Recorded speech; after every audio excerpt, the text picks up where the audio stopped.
Hey, folks, James Abrinio here, coming to you from Abrinio Show podcast. Got a great guest, one of my favorite the House of Delegate members, Marcus Simon.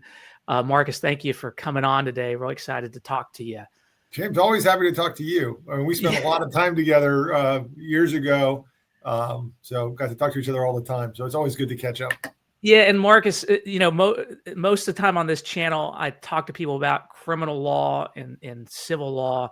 We're talking about redistricting today because you and I work together on the Redistricting Commission, which has surprisingly become a bit more high profile than either of us expected. So first of all, tell us a little about you and talk about how you got onto the Redistricting Commission, and we'll kind of talk more about what's going on now. Yeah, sure thing. So I am for those of you that don't know, I'm a member of the Virginia House of Delegates. I represent the Falls Church area in Fairfax County. Including your brother, James, and who lives in the city of Falls Church. Sister-in-law. In the 13th House District. Again, nobody knows 13th, but that's the number. But it's Falls Church City and Fairfax County parts of it. I was first elected in 2013. So 13 turned out to be a lucky number for me. I hadn't thought about that. But served in the House when we were in a 32 to 60, 33 to 67 minority, right? We were in a super minority. Wow. Couldn't even sustain a governor's veto. I was elected the same year as Terry McAuliffe for the first time, and couldn't do much. But persevered. I told everybody that first session I came in with very low expectations, and they were all met. And then around 2017, we suddenly became relevant. I did faster than a lot of us thought. That was after Trump's first election in 2016.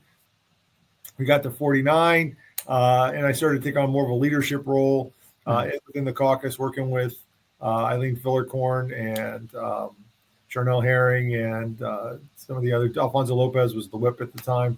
And then when we took the majority in 2019, I ended up being appointed vice chair of privileges and elections. And then eventually when Joe Lindsay left to become a judge, I was chair of the House Privileges and Elections Committee, which is, by the way, the oldest committee in the House of Delegates. It was the first one they had to appoint to ascertain really whether the people that had been sent to Jamestown to serve as burgesses were actually qualified to do that or not. So that sort of got me involved in the election piece of it, and I worked on the redistricting. It was at this point it was a second reference. So we've been in the minority in 2019, and Senate Democrats and House Republicans kind of created this scheme, which we can talk about if you want to try and create some sort of a bipartisan legislator citizen mixed commission to do redistricting. Everybody was sort of hedging their bets. Nobody knew what was going to happen.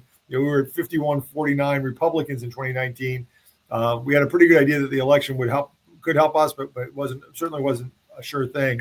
And so what ended up happening was we ended up taking the majority and having the trifecta in 2020. And there was some surprise that Democrats kept up their end of the deal. It was a close race. All the Republicans and I think 7 Democrats ultimately out of the 51 went ahead and voted to go ahead and create the redistricting commission on second reference, as we call it. And I kind of led the fight against it, to be honest. We can talk about that some more too, but I got very involved in that whole effort as chair of P&E, obviously, and working with Speaker Fillercorn. And so when it came time, once it passed, the referendum passed, and it was going to be there. The speaker said, I still want you on it, And, I think you may remember my very first meeting. I'm like, listen, I've been opposed to this thing. I've said some terrible things about it, but I'm here to see if it can actually work. I came in, said I'm going to be as optimistic as I can and hope that I was wrong, and that we can do some good work here on the commission. And so anyway, that's how I landed there. Yeah, and I'll tell you, when the concept came up, I first learned about the redistricting amendment through the Sorensen program, which is, for folks that are watching this, independent, nonpartisan, just essentially nerd camp for grown-ups, where you learn about local and state politics and processes. And I got to admit, I was a big fan. I'm a good governance guy. I bought into it. what I always appreciate about you is when we first met, I remember in the first meeting, you were straight up. You said something like, look, I'm the political hack on here. You're acknowledging that, look, you had real concerns, but you also, and I will tell the folks that you were probably the one that I worked with closest, because as we went through the process, and it proved just as difficult as everybody had concerned, that once I look back about what the problems were, you helped me keep centered about kind of the process, but you also were honest about feedback. And, when you would say, hey, look, I'm going to be looking at it from my view, which is a biased view, take it for what it is when we talk about things. I always appreciated that. And I do think that you made a real effort to make it work. And I do think, and I'm telling people here, sitting on this as a citizen member, it is effectively impossible to get maps through. I just want to be clear about that. And I went in believing that we'd get maps out, and it just proved. Well, let me say, I also, look, I voted for this the first time. In 2019, we were in the minority, and I voted for it a lot of the same basis that you're describing, right? Like, look, I believe in nonpartisan gerrymandering. I believe in, taking the ability of legislators to pick their voters away from them, right? It should be voters picking their legislators and not the other way around. And I believe those things are true. What my 180, frankly, wasn't as political as it was, working with folks like Delegate Price, who's the current chair of Privileges and Elections, and Joe Lindsay and some others who said, this will never work. Like, this is not a California truly independent redistricting commission where all kinds of people can apply to be members. And there's a special sort of academic group of folks that evaluates the quality of the applications and picks it. We didn't have any of that, right? It was a mix of legislators and citizens, but it was also Democrats and Republicans and everything. I mean, like I said, so my objections were really, for the most part, about the practical nature of what we were specifically trying to do, right? And I still think that, ultimately, I'd love to see some sort of national redistricting reform process where every state's playing by the same rules and rules that work, and rules that truly take the politics and the politicians out of it, and come up with some objective criteria. But the system we got, as you mentioned, I mean, it was set up to force compromise, but really all it took was one or two people to decide they weren't going to compromise, and that meant you were doomed to fail, right? There were no real outlets for any of that. Yeah. So, and just for folks watching, first of all, it required super majorities to get maps through. But from the structure from day one, we didn't even have nonpartisan attorneys. We had two sets of attorneys, Democrat and Republican. We had two sets of map drawers, Democrat and Republican. I remember the Democrats were trying to get in academic input from, the gerrymandering, the Princeton gerrymandering project, and these other things. And I'm just going to be straight up. Republicans objected to it, saying that it was too, biased to liberal. And so it became effectively what it should have been, a collaborative process into a litigation process. And you didn't really have a way to get around, in my view. Well, no, let me start you out. Remind you, day one was worse than that. Day one was we had to elect a chairman. The first function of the commission, our first meeting, was to elect a chairman from one of the citizen members. And we couldn't do that because we were deadlocked at 8-8 on Republicans and Democrats. So we ended up from the very beginning having to appoint co-chairs, one Republican citizen and one Democratic citizen. And that's when we should have known that it wasn't going to work, right? Like, we couldn't even come together to decide who was going to get the chair. There was not enough trust amongst the group. And so we ended up with co-chairs. And I think you my first interactions with you is like, is that even legal? Like, the other lawyers, like, I'm not sure that the Constitution or the enabling legislation talks about co-chairs. Like, well, so first of all, with respect to our co-chairs, both great women, we got along with them well. They were great. But I'll be honest with you, it seemed to me that there were some backdoor discussions that were happening where there was already some sort of agreement that, hey, this is how we're going to get through this without involving us citizen members. So I kind of already sensed from the beginning, as I looked back after that meeting happened, I was like, wait a minute, this isn't the way it was supposed to work. But that being said, I didn't want to have you on today to bitch about the commission itself. One of my favorite things to do, but anyway. So we're here today because you all, the Virginia Democrats, and I support this, are now pushing to have a fixed to respond to what's happening at the national level and the congressional maps. Talk about, from your viewpoint, what is different about what's happening now that's ever happened before? Sure. So, and I think that the conversation about the commissions, I think some valuable context, because one of the things I want to talk about what we don't do, right? This constitutional amendment we're proposing that's gone through first reference does not disband the redistricting commission. It doesn't abandon that process. It doesn't repeal what we did back in 2021. What it does is it sets up a specific, for these times, sort of outlet that says, hey, for congressional districts only, if another state does a mid-year redistricting for any reason other than basically other than a court-ordered redistricting, that they have to do, that the General Assembly can, doesn't have to, but may redraw our congressional districts from the period between 2025 and 2029, right? Mm-hmm. So come the end of 2029, the clock rolls back over to 2030. We're back under, unless something else changes between now and then, we're back under the old regime. And so it is unique in a couple of ways. One is we typically don't do,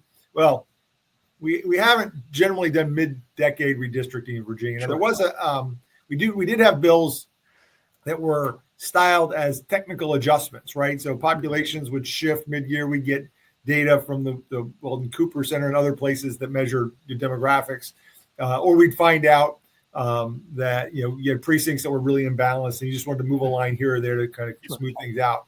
Those are, by the way, illegal now under the current regime. We can't even do the technical adjustment stuff.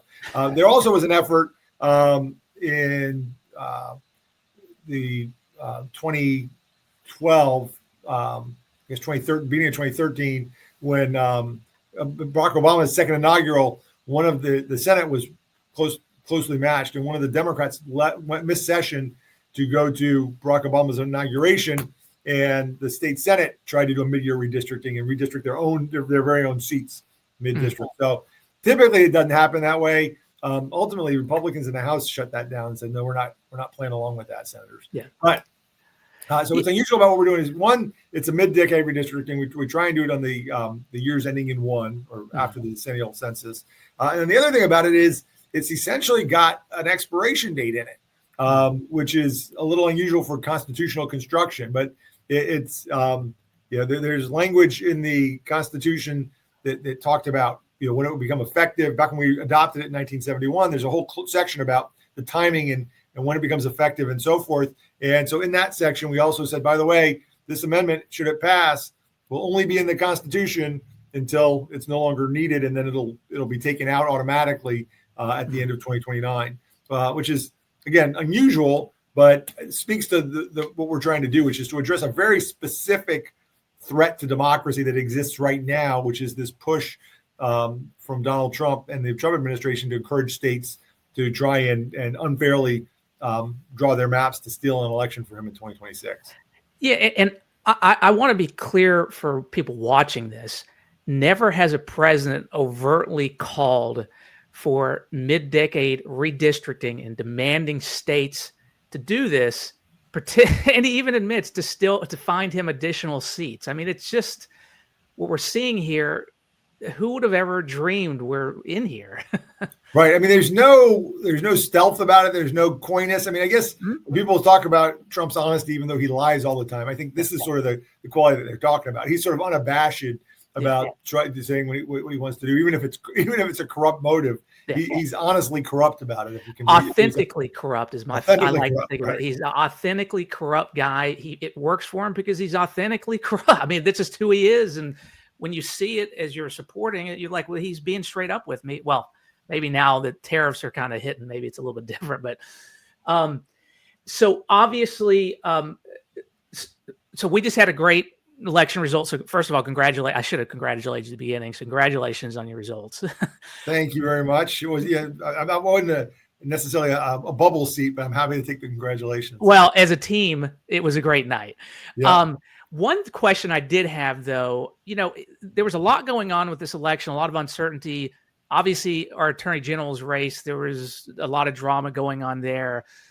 Was there a concern, if you're able to share this, that introducing the concept of redistricting at that point could present a risk that just wasn't necessary at that time? What was your guys' no doubt. I mean, no doubt there were conversations about that. Like, hey, what are you guys doing? This is like the week before the election. You're pulling folks off of the campaign trail to do this. There were some folks that, again, some of the same voices that we heard that are, again, very committed to this concept of independent redistricting. Again, not what ours is, but anti-gerrymandering. Let me put it at that. And just thought that there could be a backlash to what we were trying to do. Ultimately, I think the results showed that wasn't the case. I mean, I think I know you've had folks like Sam Shirazi on before and some other folks that do the prognosticating. And I don't think anybody, even the most optimistic modeling going in prior to our special session get together, had Abigail winning by 15 and had us picking up 13 seats in the House of Delegates. And so, either the models were just off and it had no impact that we were there, or the models were not that far off, but it actually did energize the base. And that was my argument, I think, for what would happen. I think, voters are frustrated with Trump getting away with everything, and nobody seems to be pushing back or fighting back.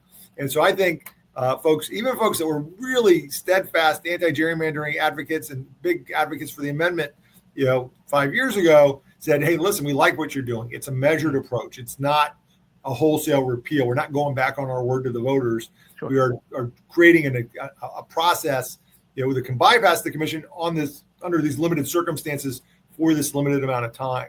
So I think we did a good job.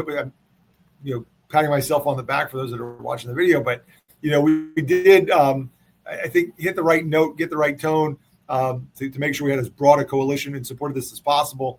And I think ultimately voters responded positively to it. Now, it was a risky move, no doubt. Yeah. I mean, particularly and again, I didn't speak to anybody in the Spanberger campaign, but I can only imagine, right, that you're cruising to what everybody expects to be at least a 10-point victory. Why would you add any kind of variable at that point, right? I'm sure that they were not thrilled that we were adding this bit of uncertainty to the process so late in the game. Again, I think it's a gamble that paid off and ended up probably helping. But I could understand if I were running that campaign, I would have been frustrated with us too, saying, "Hey, just leave well enough alone."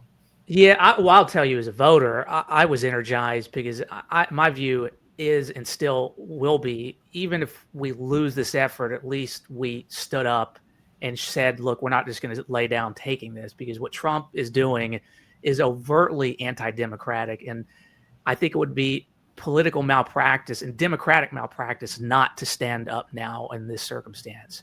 And I like the way, and just so people are clear, if you didn't articulate this already, we're talking about congressional maps. We're not talking about going in and dealing with the state districts and things like that. We're talking about, and straight up, we're dealing with the midterm and whether or not Trump can essentially effectively exclude our votes by getting more votes in Texas and Indiana and all those kinds of things. That's what it's really trying to do, is shut our votes out. One thing that a little more nuance in the weeds, explain to folks, why did you need to do it before the election? What is unique about our process that required that timing? Yeah, I was going to say, to be, thank you for the opportunity to clarify what we did too. So what we did was we passed language for a constitutional amendment in a House joint resolution. And we had to do that before the election. The reason the timing was what it was Virginia's constitution can be amended two ways. One is we can have another constitutional convention. We're not going to do that. The second way is by amendment, and then the amendment has to be introduced, and then there has to be an intervening House of Delegates election, and then it has to be introduced again in the identical format, word for word, the same way after the intervening election, and has to get a majority of the members in both houses. So majority of senators elected, majority of delegates elected have to pass it once. We have to have an election of the House of Delegates. Then there's new group of delegates, a new group of senators. Sometimes it's just a new group of delegates has to agree with what the last House did and say, yes, we're going to go ahead and go forward with that language exactly as they wrote it the last time. And then it goes to a referendum, which can be held no closer than 90 days to the second passage of the amendment. So we built in sort of a 90-day notice period to the public so that it can happen fast, but not too fast. And that's why this is all sort of if we're going to get this done in time for the 2026 midterms, the timing's really tight. We got to move the train along. Yeah. And what's great about it, if the voters look at this and say, we're not accepting it, they have a chance to say, we don't agree. And we think the Democrats are overstepping. And as we're seeing this whole thing play out, you have Texas, a federal court has rejected their obviously gerrymandered maps. Indiana, remarkably, and I wish Virginia Republicans would do this, Indiana Republicans said, Trump, we're not doing this. We think it's inappropriate. And then you have Trump essentially endorsing whoever will run against them now. I mean, it is remarkable seeing this. Yeah. Sorry, go ahead. Go ahead. Have you, obviously on the other side, you hear Republicans complaining. I'm more interested about the good governance folks that have legitimate concerns about, like, are we walking down a slippery slope? How would you talk to the good faith voter, not the one that, just a Trump acolyte, but a good faith voter is truly concerned that we're going to break the system here? What's your response to them? Yeah, so a couple of things. One is, again, like you said, we need to do what we did to preserve the option of going forward, right? It could be that this next General Assembly looks around and says, you know what, Texas is losing in court. Indiana's backed off of what they were going to do. Some of these other states may be subject to challenge. We may decide we don't need to do it, and maybe we won't. But by the time January comes around, the playing field could look different. And again, the voters could look at it and say, hey, listen, this isn't something that we want to do. Now, so the first thing I would tell them is, nothing's done yet, right? This isn't, it's a little different than what California did and Texas. They both already have maps. Like, look, we're not even prejudging what we're going to do with this authority yet, right? We're not even saying how we would use it, if we would use it, and if so, how we would use it. All it's still open, and that's still going to be a transparent process, and the public's going to have an opportunity to weigh in on that and how we do that. I would say to the folks that worry again about a slippery slope, it's got this, it's this temporary period of time, and it is very much in response to the language of the amendment itself. Go read it, right?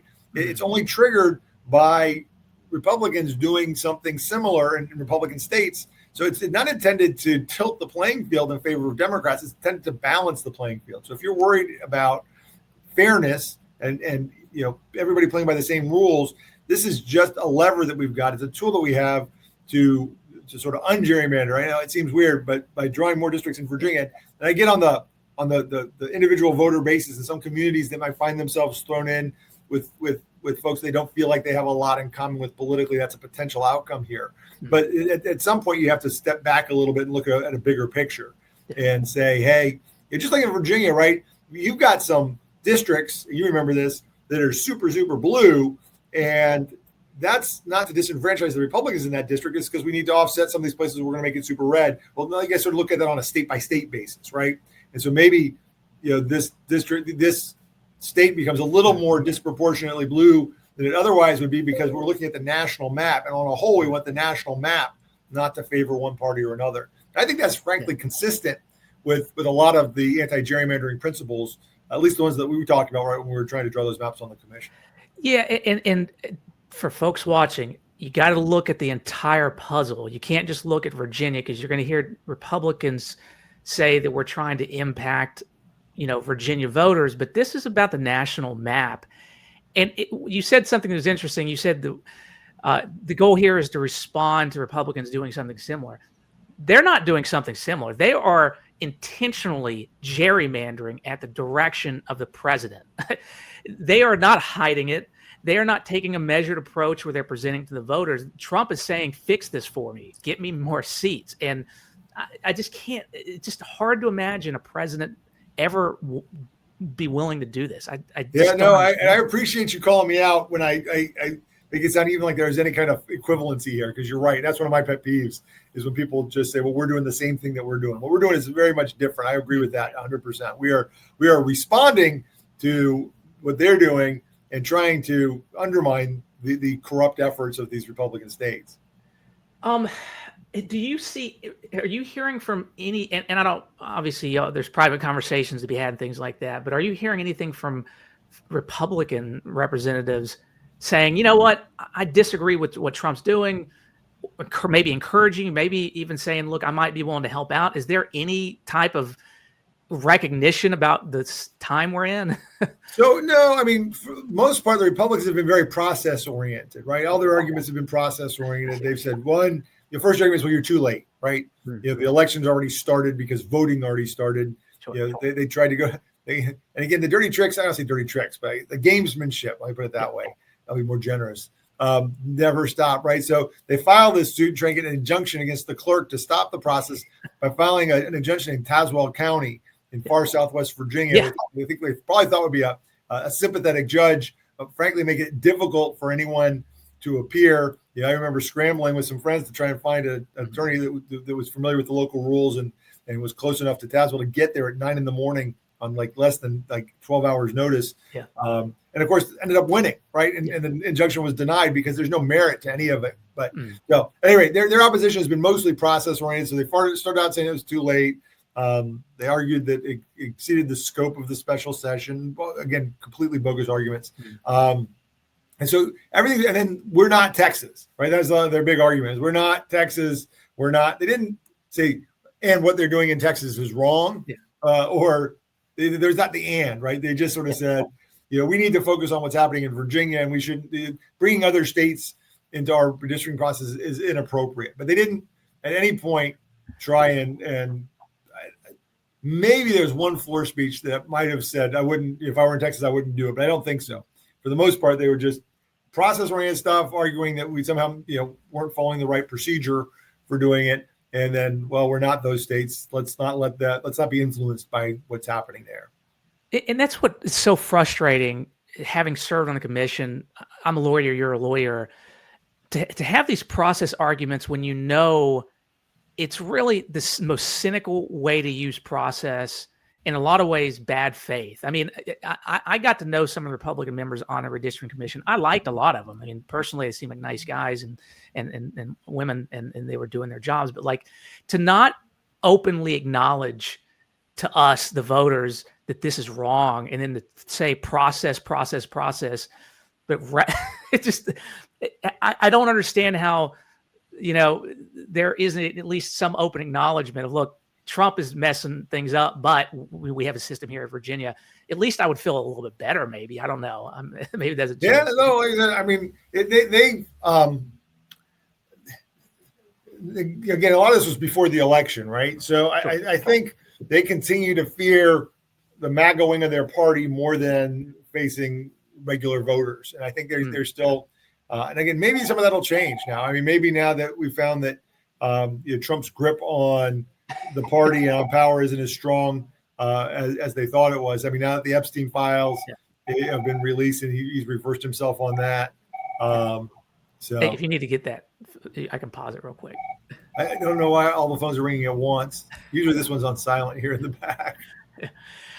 And just for timing wise, we're sitting here November 19, just yesterday, in kind of a cataclysmic event.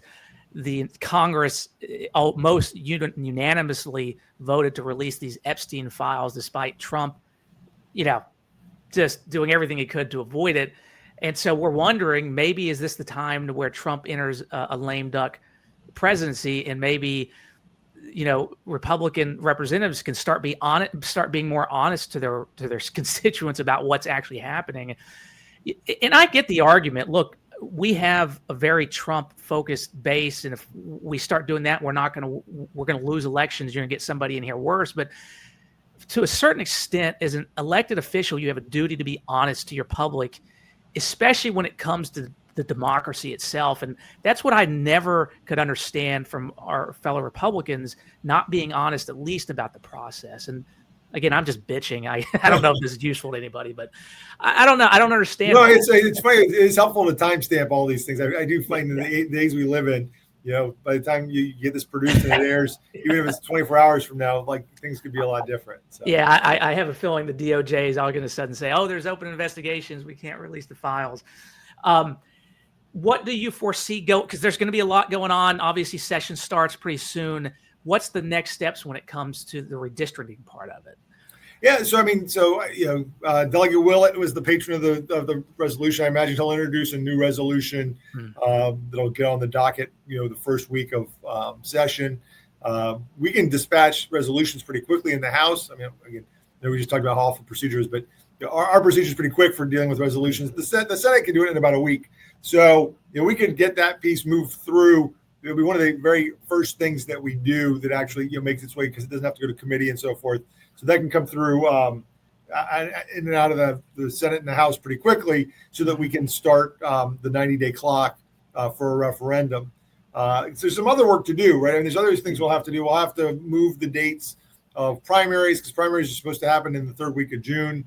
Well, if people don't know what the districts are, we can have this referendum in April, and people, in May don't even know what the districts are. How are they supposed to file to run for Congress and so forth? So probably end up pushing back filing deadlines. And that's one of the things that's created the urgency about the Texas case, and why it's going straight to the Supreme Court. They have March primaries in Texas, and so their filing process has already started for 2026. But we typically, in years where we redistrict, again, usually that's years with one, but typically when we redistrict, we do push back primary filing deadlines and the primary date itself into the summertime. So there'll be some of those bills will have to get introduced and hashed out and put in place, so that if the referendum were to pass, we'd have a plan for dealing with that.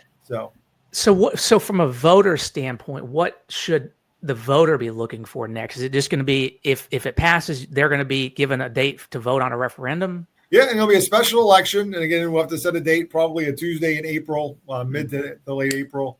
And then there are a couple other decisions that have to be made too.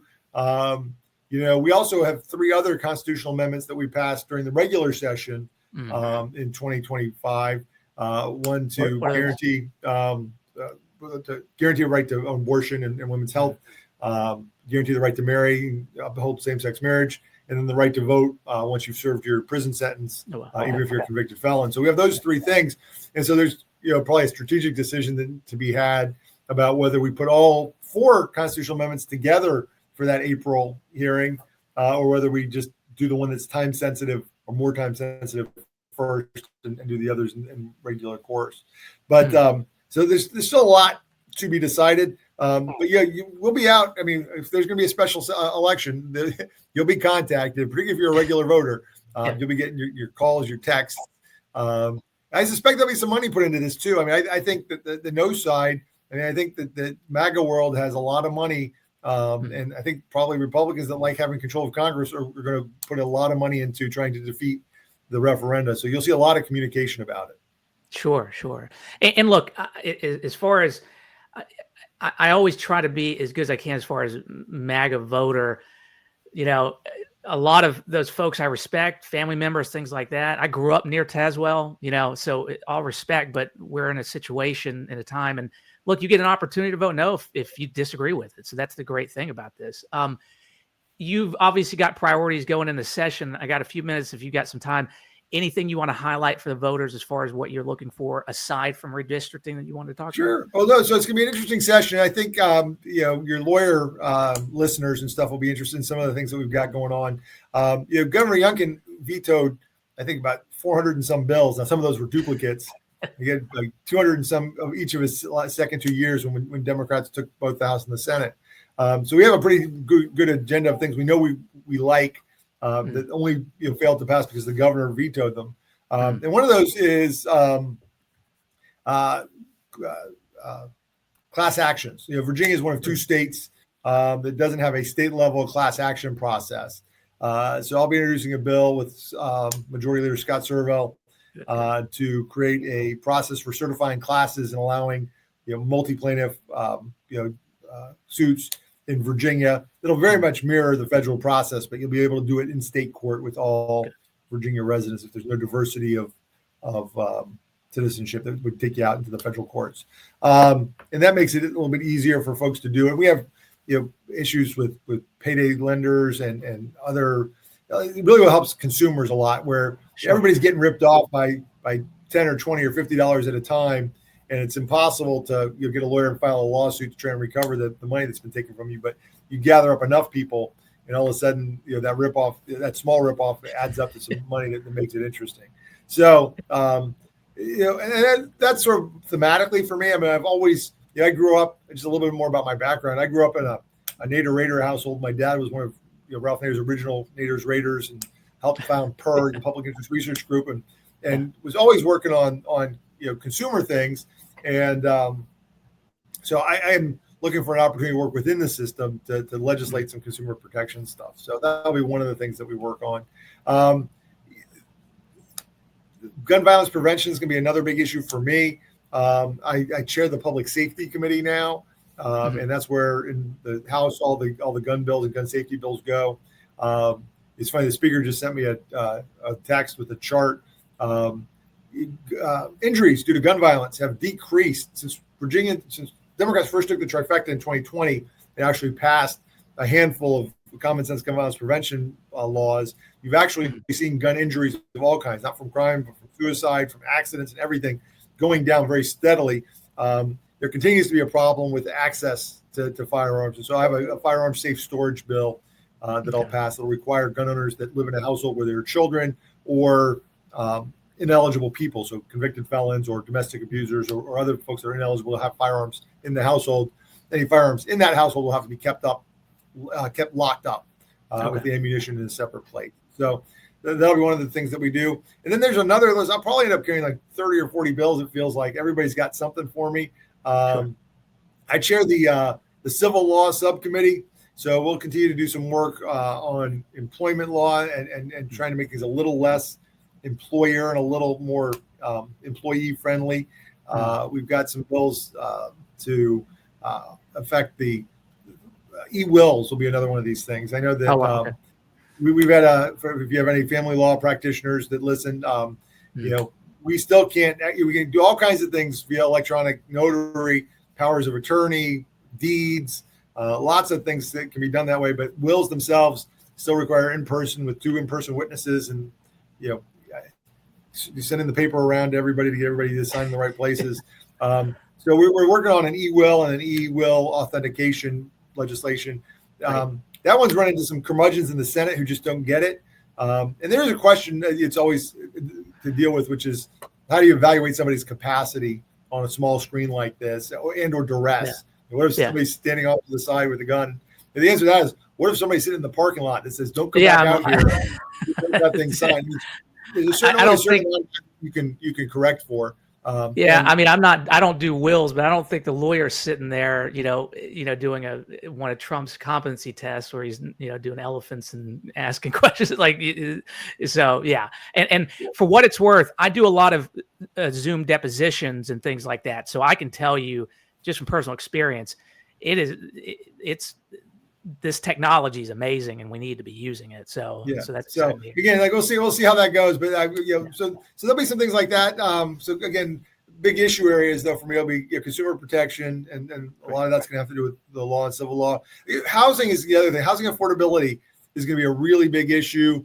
And I don't know that I have specific bills, but I also chair the housing subcommittee of general laws. And so I think we'll see some things that'll deal with housing affordability and also some land use and zoning stuff. So I put in some bills, if there are any land use attorneys that watch, we've been working on streamlining the submission process for by right developments in particular.